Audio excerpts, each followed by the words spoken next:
What's up, everybody? Shawn here with another live with the roll. We're coming at you with a special episode this Saturday celebrating the 35th anniversary of the ADA today. So we have just an awesome, cool, informative show for you guys today. It's going to talk a little bit about the ADA, how it's affected our lives, and what we can do to improve on it. So I got some really cool guests today. I'll let everybody introduce themselves. So I'm Shawn. I'm a C5, C6 quadriplegic from a snowboarding accident 21 years ago. Vivian, why don't you go ahead and do yours, and then we'll let Carlos, since Carlos is the first time on the channel. Hi, I'm Vivian. I am an L3 paraplegic. I was also born with spina bifida, and I also have a full cervical neck fusion. Um, and yeah, I've been in my chair for 8 years now. All right, thank you for joining us and hanging out today. And then Carlos, you want to go ahead and introduce yourself? Since you haven't been on the channel, you can give a little bit of a brief background on who you are and what you do. No problem. Um, Hello, everybody. Welcome. Today marks a special day, special anniversary. My name's Carlos Benavides. I'm president of Los Angeles County Commission on Disabilities. I also chair the Patient Advisory Council at Rancho Los Amigos. Um, I'm a C2 to a T1 tetraplegic,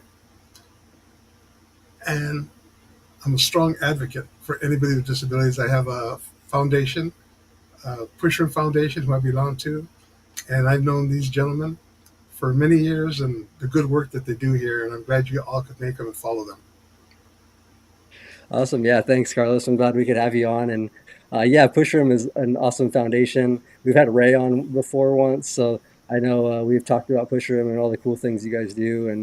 And definitely also, Leah and I were talking about trying to do some sort of collaboration too. Especially when you guys do like your kind of meetups and things like that. We'd love to at least come out and take part. So Carlos does a lot in the community.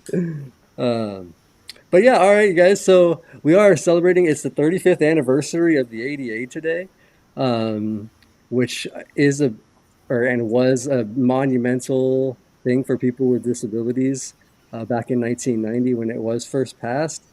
Um, Carlos, you want to give us a little brief history on Uh, how that came about? sure. Uh, Today, July the 26th, marks the 35th anniversary of the Americans with Disabilities Act, the landmark civil rights law signed July the 26th, 1990, by President Bush. It prohibits discrimination against all people with disabilities in all areas of public life. Across the United States, various organizations and communities are commemorating the significant milestone with events and reflection of the ADA's impact and the ongoing work towards full inclusion and accessibility, celebrating the highlights. Um, the significance of the ADA emphasizes its role ensuring equal rights and opportunities in employment, education, transportation, and public spaces.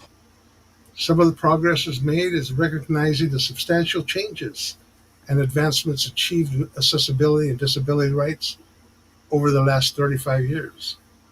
But there still are ongoing challenges. Acknowledging that despite progress, barriers still exist and something that's very strong, which is very important, and community living. Disability Pride aligns Yeah. in July, honoring the strengths, resilience, and the advocacy of the disabled community. Educational events such as webinars, workshops, digital like this are what's going to make us stronger and unify us more to get the word out there.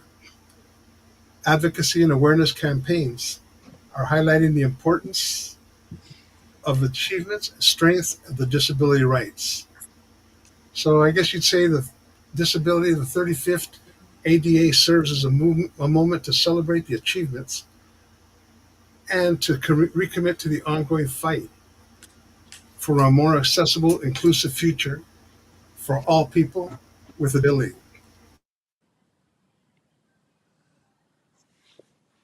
Yeah. Unapologetic and triumphant, celebrating the 35 years of disability pride, our power, our voice, our future, and decades of defiance, 35 years of pride, the disability community still shines on.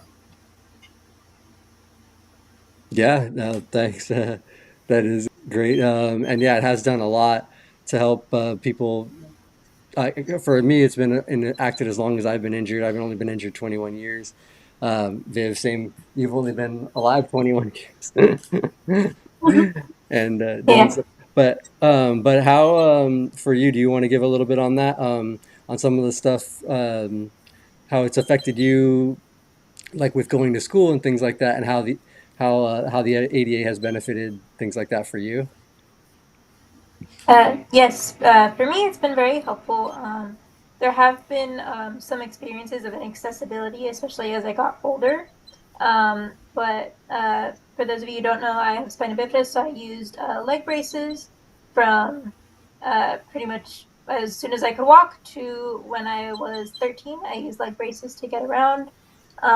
It gave me the ability to adapt like PE exercises and stuff. I went to adaptive PE classes. I would get pulled out of class and go to adaptive PE. And it was me and a couple other disabled kids, and we would just do adaptive exercises. I have some really great memories from that. On our birthdays, our PE teacher, because there's so few of us, she would get us like little hostess donuts in whatever flavor we wanted. Um, but yeah, it's been a very big help, especially in those early years. I had an IEP plan and switched to 504.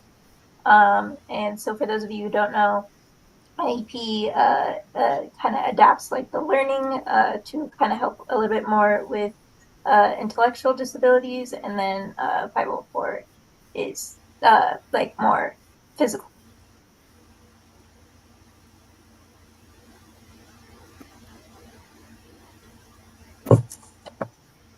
I don't think we can hear you. Oh wait, hold on. Sorry, that was my fault. I had muted because when I grabbed my drink, because I didn't want that thing clanging. Yeah, I was gonna say, sorry about that, guys. Yeah, no, I was just gonna say that I know Viv, you actually had made some really cool, informative documents actually when you were in the Girl Scouts that we're gonna post on the website actually, so people can have some info on all that information, especially for kids and stuff going to school, and navigating the education system. But Yeah. Yeah, as I got older, I definitely um, struggled with more accessibility things because my high school was 2 floors on some of the buildings only. So there's an elevator, and I was now a wheelchair user. I actually got stuck on the second floor of my high school for about 30 minutes, and no one came. I luckily another student helped me. I also had a lot of issues when it came to emergency drills. That was also something that was not prepared for because a lot of times schools are not equipped to help students with disabilities who are in general education. If you don't know what I'm referring to. And so that was something I struggled with. A lot of my classes had little lips to get in the door. And so before I started my freshman year, they went and bought like a bunch of ramps for, of course, they only did it for my classrooms. They only bought ramps for my classrooms and put ramps on there. They got ramps from Amazon and put it there. And that was kind of how they made it more accessible for me. Another thing is that we have attached desks. The thing is I can't get into an attached desk because I'm using a wheelchair. So the solution was my teacher was supposed to move this desk every day for me when I would come into class.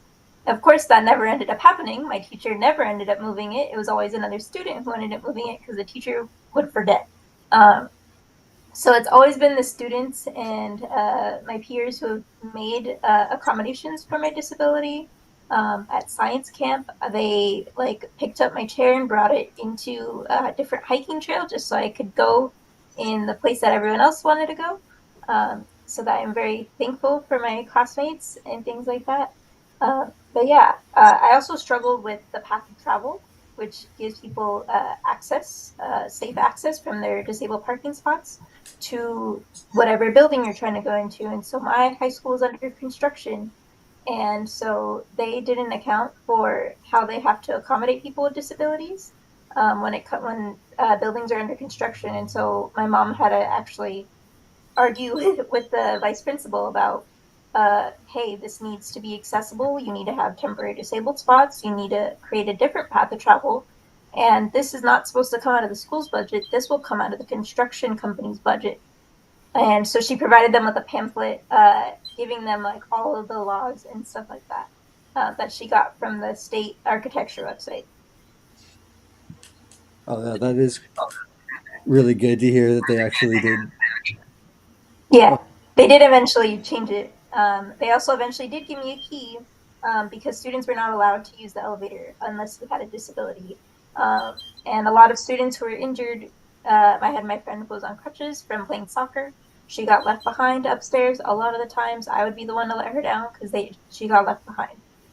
So there is still a lack of access, but it is definitely improved a lot. No, that is really great to hear. And then, so Carlos, for someone like you that's been, doing this quite a while, what are some of the changes like that you've been able to see firsthand for people, accessibility, even if not in your own life, for others, like Viv going to school? Yeah. On that one, that's at school, but you know what? It hasn't changed outside in the community. Okay, it really hasn't. There's I've been to a couple of different events, even where they did a drive-by shooting and a shooting at the Dodger Stadium, and you found out that people with disabilities were the only ones that were going to get hurt. Everybody took off. They forgot about the person with a disability. There's really We've been starting to educate them, and I'm going to say that they're getting the point now. Okay, they're getting to the point now where you know what you have to have some type of access for somebody with disabilities on how to get out, how to handle them. Okay, and that's something that they've lacked. For example, Shawn, myself, a couple of other people we know we're in wheelchairs, but we cannot be lifted or taken out of a building the same way because they can cause more damage than anything else. Right? And that's something that's very important. That no disability is the same, so they have to come up with something, some type of plan where you know what this is going to work for everybody. But I'll be honest with you, Vivian, it's like anything else, and Sean will tell you as you're going through, they'll build something, even at Rancho Los Amigos. They'll build a hospital first and then bring in the person with a disability after, and they have to reconstruct, rechange, and reconfigure, and it costs more money by doing that. But at least now, Exactly. yeah, we're starting to come to the table now. Yeah, exactly. That was one of the things that happened was my vice principal, he was like the student coordinator, and so he's like, "Oh, our school's accessible. There's all of these like disabled access signs everywhere." And so what I did is I took them with me and I did my class route and I rolled around the entire campus and I was like, "Look, I can't do this. I can't do that. I can't do this. What is the purpose of this sign? This is just a flat this is just a flat pavement. There's not anything special about this that actually makes it accessible." Yeah, so that's something I've had to do. And actually, if you don't know, I was in Girl Scouts and I got my gold award, which is the highest award a Girl Scout can achieve. Right. And so I did it on disability access in my school district. And so I created disability awareness training videos for my school district that they sent out to 22 schools. I went to a school board meeting and brought this up to the superintendent. And I was like, hey, I made a bunch of pamphlets. I was really happy that a bunch of students also wanted to be informed about this stuff. And that's how I made a small little change in my community. And another thing that might help you, Vivian, and I've done this with builders, I did this with access, different transportations, is challenge your teachers and your super, at your work talk to Shawn, myself, or somebody, borrow 5 or 6 wheelchairs, and put them in it, and have them travel with you for 2 or 3 hours. Have them go into the bathroom. Have them try and get something to eat, but do not allow them to move. Let them see what life is really about. Yeah. Yeah. Yeah, that's one of those I feel like social experiments that would be that would be world changing if everybody had to spend 24 hours Yeah. living And life as as a like non-ambulatory wheelchair user. Shawn, not even 24 hours. I had all the board members from Access in a wheelchair with me for 5 hours. I took them all the way to the back of the hospital. You've been to Rancho. Yeah. And I told them, I said, "Oh man, look at my watch. We got 5 minutes to get to Access, so they're going to leave us." I took off. I took off, and I waited and I waited. Finally, the last guy, the head guy from Access, shows up. Right, I go, "We're not even halfway there." I said, "And you expect my patients at Rancho, people that have stroke, people that are on walkers, people, people with aphasia that don't remember where they're going right away, to get there on time, or you're going to give them no shows?" So they stopped the no shows at Rancho. That's great. That's cool. Yeah, no, that's incredible. Yeah, that is so yeah, that is exactly what we need to do to continue progressing and making change because that's what Yeah. the ADA is great. 504 was great. The ADA is great, but it still needs improvement. There still needs to be changes. There still needs to But, be things to help with accessibility. So but we're Sheldon, working on that. ADA was done 35 years ago. Right. Okay. Back in that day, the only time you saw somebody like you or me was on a Sunday when the parents took them to church, took them to the store, took them to the park, and then took them home for the rest of the week. Yeah, it So wasn't. between all these organizations, yeah, between all these organizations, we gotta bring it up into this century, A and lot of that's where us people weren't like even Vivian allowed will in come in. public until the 70s. Like, we couldn't be in public until the 70s. So it's still Yeah, very new that we're out and about and people see us. Yeah, that is actually crazy even for me to think about because I had my injury in 2004, January 2004, and to think like, and I didn't know any better. I didn't know, I had people like Bobby and Anthony, or Ricochet that came into my hospital room, you know, told me things were going to be okay, told me there was life with disability, gave me some resources, things like that. And so, like, to me, it just all seemed like, okay, this is, normal. But to think that only 14 years before when the ADA was like, that's not that long. It's still like it's so new and it is so crazy how much it's changed and how much it really needs to continue to change. yeah, and that's why I'm glad I'm here, Shawn, because I'm looking at Vivian, a young person with disabilities that has that same passion to make some type of change. So I see that it's going to advance with what we know at our age and what she wants to get to. We could all collaborate together and make a strong movement so that it does go to the future, not stay where it's at. Exactly, and being inclusive of all disabilities and variations. Of course, we cannot make the world accessible for everyone because some disabilities can overlap and make it inaccessible. But it is still important to do as much as we can. Um, yeah, Yeah, no, it is 100% important. And that's one thing that we have also really tried to do with Live to Roll the last few years as well, is really be more inclusive. Because when I started the channel, I just was like, yeah, spinal cord injury support, like mainly for quadriplegics. Like it was fairly focused. And I realized over time that it's not just people that are just like me that need help. It's people that are very similar that have other overlapping things. And then even like now, my wife has a hearing impairment. So now that I've learned a lot more about that kind of stuff, like I'm trying to do a lot more for visual, hearing impairment, like everything on the spectrum here that affects all of our daily lives because a lot of them do overlap. I've met plenty of people in wheelchairs that also have hearing impairments and also have vision impairments, lots of things like that. So Yeah. intersectionality is important. intersectionality, yeah, exactly. Um, so let's go a little bit now into some of the obviously we actually kind of already are talking a little bit about the why ADA exists, why it is for accessibility, for us to be able to have the same rights and access as everybody else in the world to be able to, get in the same buildings, the same jobs, and anything like that. Have you guys faced much? I know with your school and stuff, you obviously have faced some adversity there, but have you guys seen like much pushback? People almost, unwilling or like fighting you on accessibility things like that? Carlos smiling. You go ahead. Go ahead. Yeah, well, with what I do, even with schools up in West Covina, there was a young girl. She was going into the third grade. Okay, her mother reached out to me. I went and spoke over there. She could handle a wheelchair better than a lot of adults that I know. Okay, but where she went to school in West Covina, they had that playground. She'd have to be the minimum 15 feet away from the all the apparatuses are because she couldn't get to them.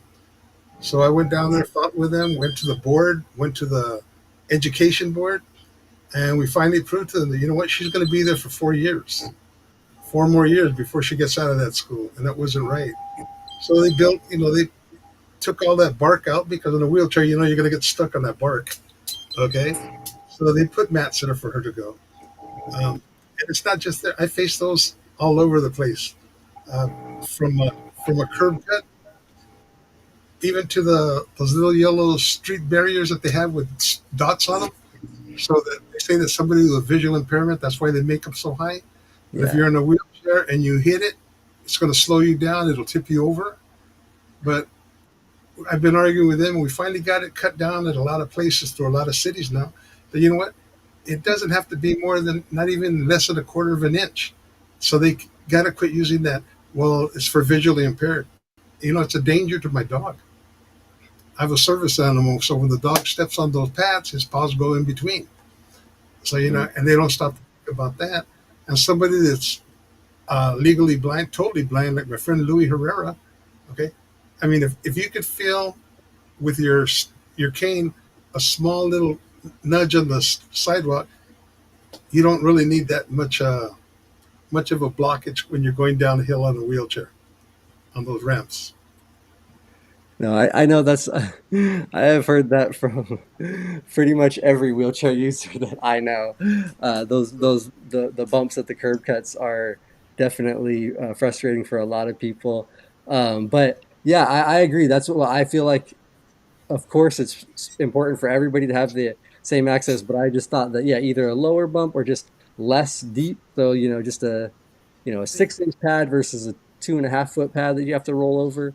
Yeah, Something that might be just a little bit. yeah. No, Yeah. the lower bump would work because for aging, somebody in a wheelchair, I mean, somebody in a walker, Yeah, those bumps they are hard in a walker. I can imagine. yeah, they'll tilt forward, and if you're a senior or something, you're just going to go forward. That's the only thing you can do. Yeah. Yeah, That's unfortunate. And then I know, like, for me, sometimes those bumps, with my chronic pain, those bumps really, like, aggravate it, and I have to be very careful about how I go over it, or I'll, like, have to maneuver in a weird way just to, like, reduce the amount of pain that I am in. Right? Yeah, so that's also something I go through with those bumps. yeah. No, that's one of the things, and that's where we have to really. I feel like everybody kind of come together. That's where we need people with both the mobility impairment like we have that need a wheelchair that's going to have the curb cut, also working with the vision impaired and with the like coming up with something that's a solution for all. That's where maybe the future hopefully can lead where inclusion we all got to band together to get what we need going. And those Yeah. are the key words, Sean. Those are the key words. We have to band together, not as an individual stepping up to try and do something. Group up. There's more. There's more power and volume and voices. Yeah, no, it's definitely. I feel like that there's if everybody's trying to fight their own little fight, it's never we're never going to get anywhere. Like we all Yeah. do have to come together and fight the bigger fight, work together, get what we need. Because yeah, if you're just out there by yourself trying to do what you can, and I mean, and it is great if like what Viv did in her local community with school, like that's an amazing step to do for that. And then now Oh, we just need to get that, more school districts, more areas to where everyone's kind of on the same page and everybody can work together and it's not just one person making the change. It's everybody. she started it. Take it to the next level, and in numbers, it'll help. Yeah. Yeah. Exactly. No, definitely. So what are some ways we can all, like come together? What are the best ways you think, Carlos, and you've seen it over the years? How can we kind of do that better? How can we come together easier? I mean, I know it's got to be getting better with social media and stuff like that, Facebook groups, things like that, where people can communicate, talk, start putting these things together. But what do you guys think? I want to hear from both of you. Just what are some things you think we can do? You want to go ahead, Dave? I wasn't sure if you were gonna go ahead. Yeah, for me, I mean, social media has been helpful in finding a lot of like tips and just information. I There's a lot that I've been able to grow in these last like 2 years since I've been following Lift to Roll actually because I didn't know that a lot of certain doctors existed for to help manage my disability or what information I should even uh, know about my disability and how it affects me. And I just got the right chair finally after 8 years. I just finally got the right chair in April. And my body is not as much of a strain as not straining itself anymore because I now have access to all this information because of social media. So I know it's been incredibly helpful for me in just knowing what's out there. And because also a lot of the times when I would go to physical therapy, they would tell me, oh, you have to tell us what you want to learn. But if I've never experienced this before, how am I supposed to know what I need to learn? And unless I start seeing more of it, I'm not going to be able to give them any idea of what I want to know. Yeah, yeah, you have to know. You have to, see somebody, hear from somebody, do something, which is great about the internet and things now. You can connect with other people online. You can find a little bit of community there if you don't have somebody locally that you do know, um, and try to get that out there. And then also, I wanted to just Nicole in the chat real quick mentioned that people need allies from able-bodied people, and that is also we do need allyship. If it's just us, it's hard to get the voice, but we do need allies as well. But Okay. sorry, Shawn, you got to remember, everybody out there, the ADA, it's a very powerful tool. Okay. But the effectiveness relies on individuals knowing what their rights are and actively participating in advocacy. That's something that's very important. Understand the specifics, I'm sorry, specifics, okay, of the ADA. It's your line of defense. Get reliable sources, information, and individual, as we said earlier, individual action is impactful. It's very impactful. But collective action amplifies voices and drives systemic change. So, when we plan something, don't plan it, lay it out, get a couple of your friends and say, hey, let's take this challenge on, see what we can do. yeah, no, that is. I feel like the best thing, and that's one of the things. Like I've been noticing, it's really great to do a lot of the community events and stuff. Like we were just at the Rolettes experience and like doing Triumph sports festivals and things like that. And it's great. All these people from the community come out, can connect, can do their thing. But I feel like we need to at those or just use that networking and community that you build at those events to all come together for more of the greater good. It's awesome to go out and have fun and to do these things, these events, and connect with the community. Um, but maybe if we can try to do that in a more purposeful fashion for change in the future, I think is hopefully where we can start to do more of. Live to Roll wants to be part of that. We're trying to do more little Who's up events. for another sit-in? Yeah.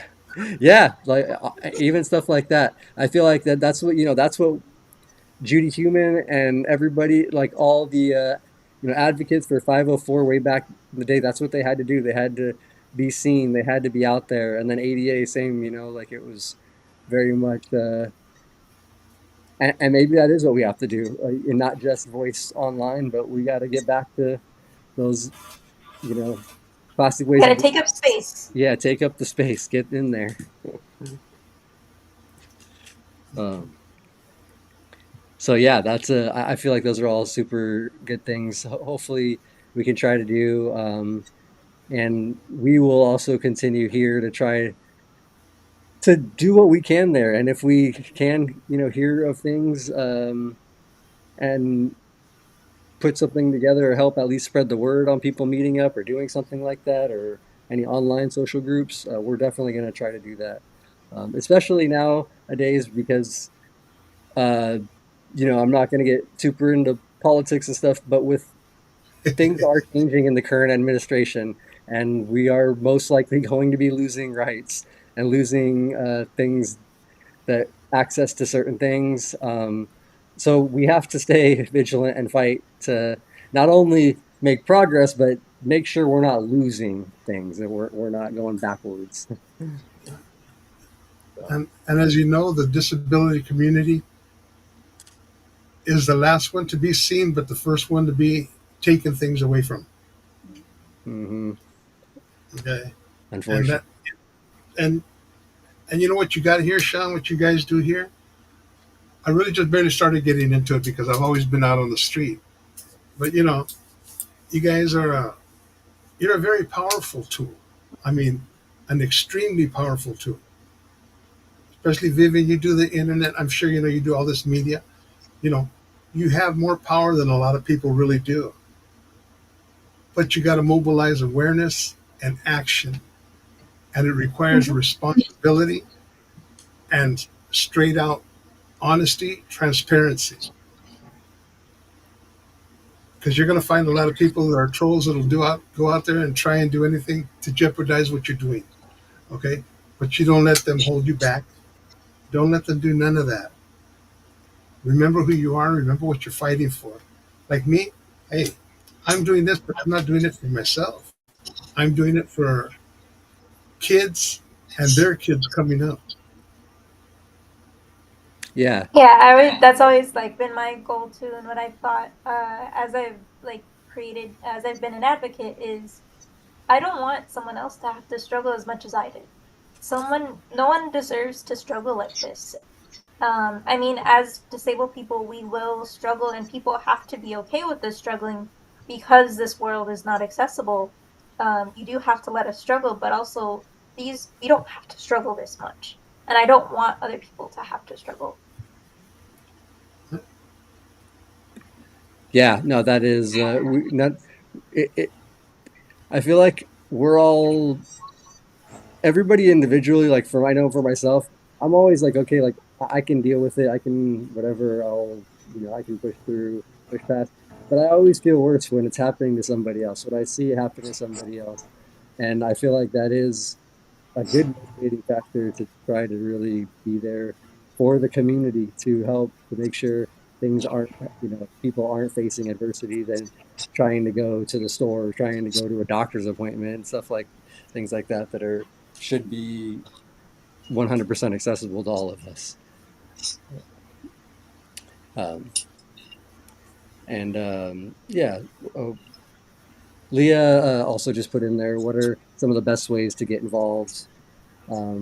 Which is kind of what we're going talking about with, what are some of the other, I know, like, because I feel like with the two of you guys, it's a really great mix, because Viv, you are, young, you are the new generation, and you even went to school for social media. very much like, you know, you're like the next generation of advocate. Carlos has been doing it a long time and been like doing a lot of the, you know, like you said, on the streets, doing the classic stuff. Like, so I feel like it is, we need both. That's why I think it's important to have both things involved. But yeah, what do you guys think are some of the best ways we can combine? Uh, One is join community involvement. Check out on what's going around in your community. Identify local disability organizations because there's so many of them out there. There's a lot of small ones out there. There's a lot of large ones out there that you can learn something from each one individually. If you want to, consider connecting yourself with a national organization that champions disability rights. You have the American Association of People with Disabilities you can look into, disability rights education and defense funds, National Council on Independent Living. There's a whole lot of organizations out there waiting for you to reach out to them so that you can give everybody else the information. Yeah, Okay. and then I know when it comes to social media, I like to make sure that the people I'm following are very informative, and the information that I am getting from them is a more of a call to action and not mostly just like talking about, hey, this is like what we're losing, because then that kind of puts us into a feeling of fear. And so you want to make sure that the social media you're consuming is more based on action, and it helps reduce your anxiety quite a lot, especially as an avid social media user. I like to recommend a couple different. There's also like a magazine I follow. It's called like Cripple Media. It's really fun. It's really informative, and I like it. If that's something you're looking into on and you want to follow it, go ahead. It's called Cripple Media. I don't think I've ever heard of it. Yeah, yeah. Yeah. Okay. Leah says we have. I guess I forgot. No, that is great. So yeah, that's what I feel like. It's just if we can kind of come together and both advocate online, get the community going, get things going, get some allyship even on online, and then be seen and actually heard out at community things, and like Carlos getting the access people to follow you around in chairs and do that kind of stuff. Like I don't know how we can get more of that happening, but that I feel like that is the way to change is really it is to get people to really see and or experience what it is to deal with on the daily basis. And yeah, Leo, so we'll have. I'll make sure to add the Cripple Media link into the description. We are. Well, I have a couple resources in there, but I'll make sure that we're going to add a couple more after. To That was funny. sure. That's good. I didn't know that one either. Yeah, you don't know that one? Okay, Carl. Let's see. I I guess do now. we're the old guys. um, all right, guys. So, anything else you guys want to share about that, or any other experiences and things, um, before we kind of go into some more? I always have tons of experiences to share. I mean, one of the things I've like really enjoyed seeing change over the years is how the curb cuts kind of have evolved from that little lip to now being completely flush in some places. That's like definitely something that's gotten better that I've noticed.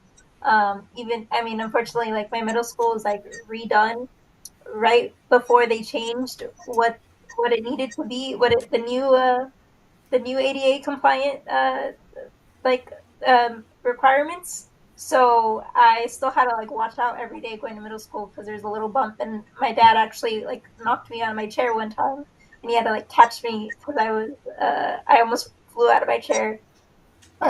We shouldn't have to take like second entrances to basic public buildings like our classrooms and stuff like that. Recently, I was just at a federal building and I went to a state agency, and there was still accessibility there in getting my service because there was the service bell like was a little too high. And I also noticed that the person helping me did not expect me to be the one who needed the service and was expecting an able-bodied person. And they were waiting for my dad to before they like I said hello and I addressed them and they didn't say anything and they just spoke to my dad and not to me.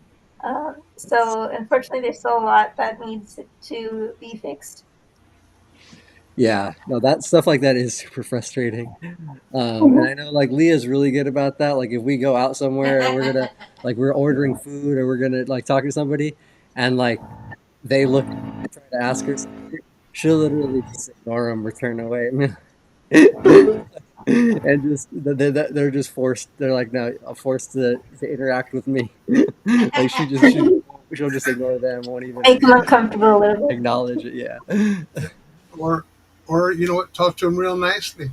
I went to a restaurant. They did that to me, and at the end, we walked in. They said, "Where do you want to sit? What do you want to eat?" I said, "Well, you know what? I brought her. I'm paying for it. So when you're looking for a tip, look for her." So that showed you where they were going to get the tip. It wasn't going to happen because I'm the one that should have been talking to. Right. Nice, nice. Yeah. Yeah. Yeah, no, I feel like that's something that was something that was told to me when I was first injured, like to, like that was gonna happen and, to try to just do what you can to speak up and do like, to make your voice heard. And I have usually tried to do that. That's why typically I will make sure to like they can be looking at her, but I will just answer and directly talk. And then eventually, after a couple of times, they're like, okay, they'll look down and start talking. Like, just kind of make them feel a little awkward. But actually, one time I will note that one time we actually went to a pizzeria one time, and this one was just I haven't experienced that many things, but like we went in, we're looked at the menu for a second. Leah was like, I'm gonna go to use the restroom. Went to the bathroom. And so I was sitting there in front of the counter and nobody else was in line. Sitting there, the kid like looked at me and he wasn't sure. And then he came over and he was standing there and I was like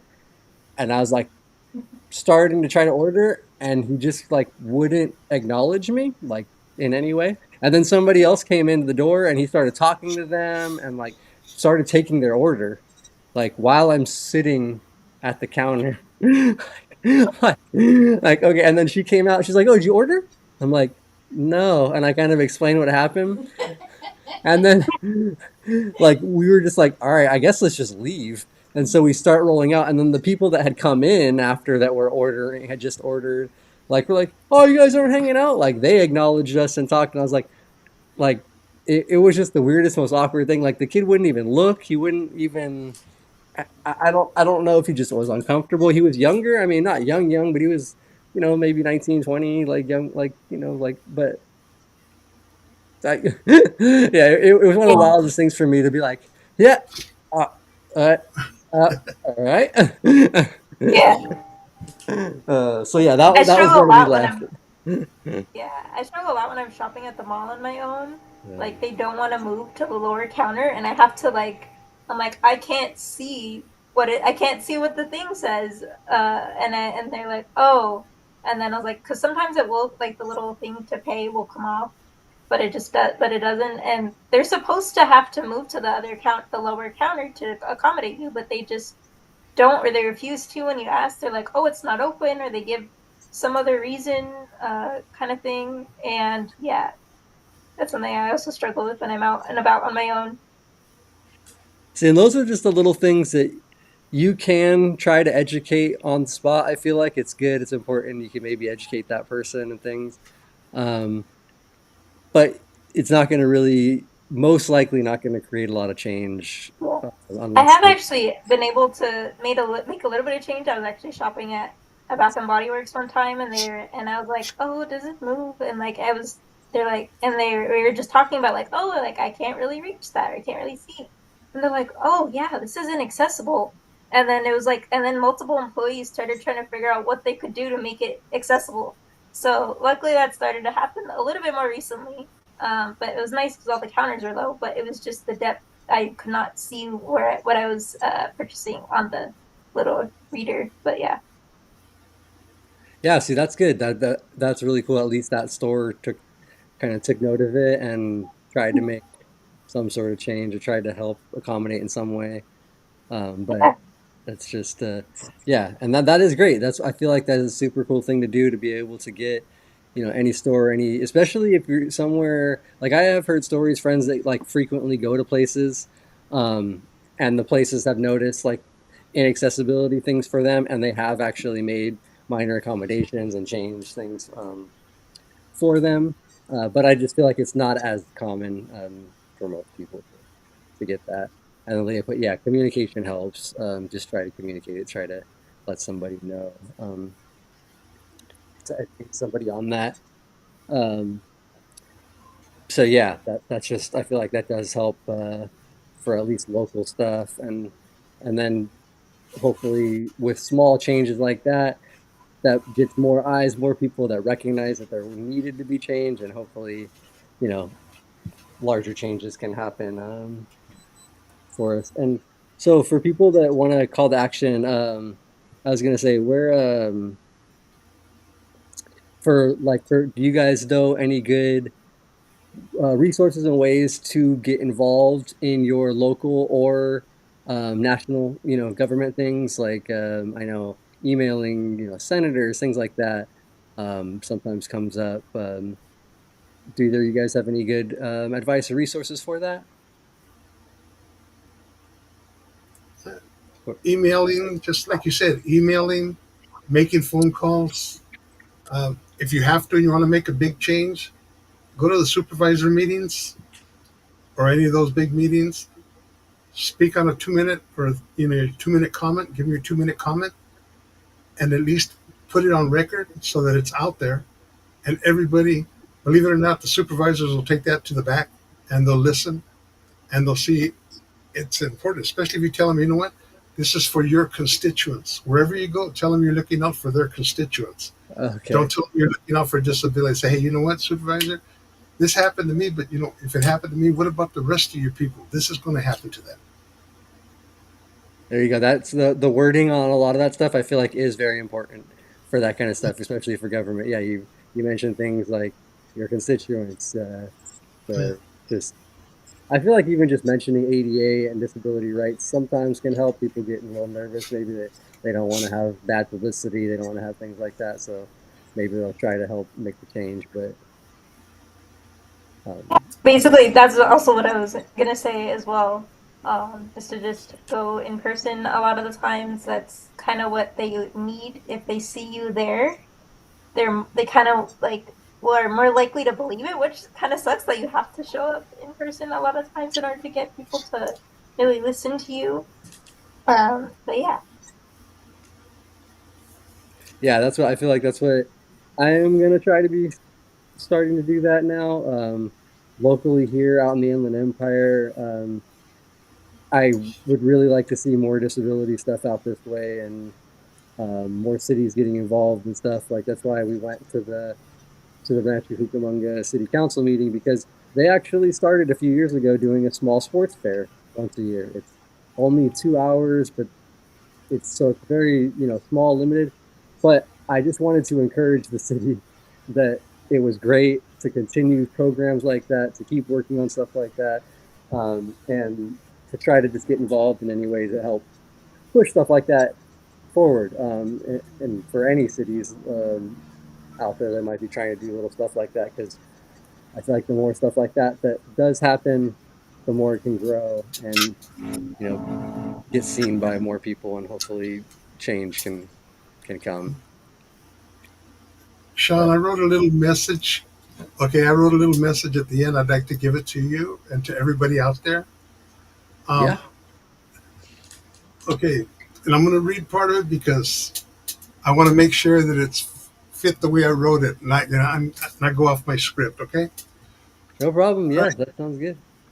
So remember, as we reflect on the brief but impactful history of the ADA and the ongoing journey of disability rights inclusion, it's clear that this landmark legislation continues to be a cornerstone of justice and equality. The work is far from over, from ensuring true digital accessibility in evolving technological landscape to achieving mental health parity and treats all health conditions with equal gravity to secure truly inclusive and affordable housing options for everyone, employment, the disability community continues to push forward with courage and determination. But remember, this movement that we're facing is built on the strength of individuals like each one of you. Every step you take, whether it's educating yourself about your rights, sharing your story, or advocating for a loved one, or just joining a local advocacy group, contributes to a more just and accessible world. Your voice matters, your actions create change. So, myself, as I conclude my part, okay, I want to leave you with a call to action. What's one step you'll take after this live stream to educate, motivate, or empower yourself or someone else regarding disability rights?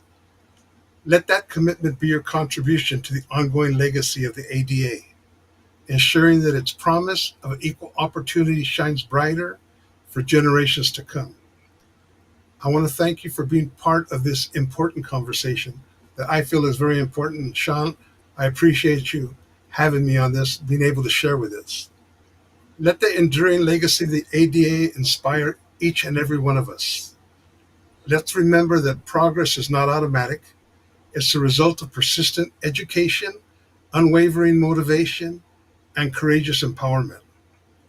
The journey towards full inclusion continues, and it's a journey we undertake together, knowing that every step forward, fueled by individual commitment and collective power, brings us closer to a world where ability is celebrated, not limited. So thank you, Shawn, for that time. Yeah, no problem. Thank you. That was That well was said. beautiful. Yeah, that was very that was and so yeah, I know I really appreciate that you took the time and had a lot of stuff had that prepared and um that's honestly great advice and wisdom for people. And I hope that we can get a call to action and we really can promote some sort of, movement and change from just having these discussions. But that is really the most important part is just yeah, just getting out there and doing what we can. Viv, do you want to have anything also that you want to kind of leave people with for any sort of like just motivation or just your any thought or anything on it? Just share your story, share the struggles you have. Don't be afraid to tell other people about what you face in your daily life. A lot more people are willing to listen than you may think. And so just keep taking up that space. Yeah, no, well said. That is, I think, taking up the space is another thing that we've been talking about more and stuff is, yeah, just being seen, taking up the space. And that is great also. I feel like this has been hopefully a helpful, at least nice conversation for people on, the ADA and what you can maybe do to help just keep pushing it along. And like Leah had put in the chat earlier, I know this is something that I've heard in different disabilities. The ADA really is just the floor, not the ceiling. Like we gotta continue improving on it, continue building on it, and the only way we do that is as a community. We can't do that by ourselves. And yeah, Nicole said that was well thought out. Um, and loves Carlo's voice. I think she knows you already. Nicole was familiar with you, Carlos. But yeah, I think this is really great, and 35 years is a great milestone for the ADA, and hopefully 35 years from now we have something else. We have some real changes and um, just a really inclusive world to live in. Or even sooner. or hopefully sooner, yes. Yeah. Hopefully much sooner. Um, and yeah, thank you everybody in the chat. Appreciate you guys joining and hanging out with us. And I also was going to real quick comment on the Derek had put in the chat. He went to his doctor's appointment and the I think the nurse drove it, like used his joystick, grabbed his joystick and wouldn't let him drive, which that is that's crazy. Because I know for me, like in a manual chair, I am not okay with somebody coming up behind me and trying to push me where they want me to go. I actually I am capable of pushing and going where I need to go. You just point, let me know. I've also had a nurse do that as well. Just push me and wouldn't let go when I asked them to. Yeah. Yeah, so stuff like that. Those are such minor, like little things that people don't even realize they're doing. I feel like sometimes to us, but that is also part of what your rights include is not being touched just like anybody else. And Your autonomy. yeah, you having your own self autonomy. That is very much part of this as well. Um, so yeah, thank you all for joining in the conversation. We really do appreciate you guys hanging out with us on this Saturday. Um, and thank you guys for coming on with me, Carlos and Viv. And really appreciate you guys taking your Saturday and sharing some of your knowledge with all of us. And yeah, make sure to check out. I'm gonna make sure to drop the resources in the description, add stuff like the Cripple Media and any other couple little links that we have, so you guys can kind of help join. Uh, and also, I was gonna shout out to PBS. Shoot, what is it called right now? We just watched it this morning. PBS just actually put out another little point of view documentary with this really cool guy, Samuel Habib, that has he's also young too, Viv. You might like it. He's like 22, 23, cerebral palsy, and he just he put together a really cool documentary. He actually talks to Judy Human and things, interviewed her before she had passed. So it was really cool. We actually just watched it this morning, free on PBS. So if anybody out there wants to check it out, wait, what was it called? She put it in the chat. There we go. The Ride Ahead. Sorry, I couldn't remember what it was called. But it was really cool and it's really good. And it is like, about PBS has a few things like that on the different ADA rights and stuff like that. And again, yeah, it's all free on PBS. So check that all on YouTube, I believe, as well. So you don't even have to change platform. All Will right, that be guys. linked as well? I will actually put that in there. I will actually put a YouTube link. I'll pop that in there right now too. I'll look it up and do that right now. But thank you guys again. Appreciate you guys. And yeah, we'll be back again on Tuesday with another live stream. This Tuesday is actually just our open end of the month. We always do kind of a open Q&A. So we probably will revisit some of this as well since it was just passing the ADA anniversary and any other questions, anything like that you guys have, make sure to join us on Tuesday and pop them in the chat and we'll be happy to talk about them or answer whatever we can. All Uh, right. all right, guys. Appreciate all you guys tuning in, watching. We'll see you guys next week. And again, thank you, Viv and Carlos, for joining us. And live to roll. Everyone. See you next time.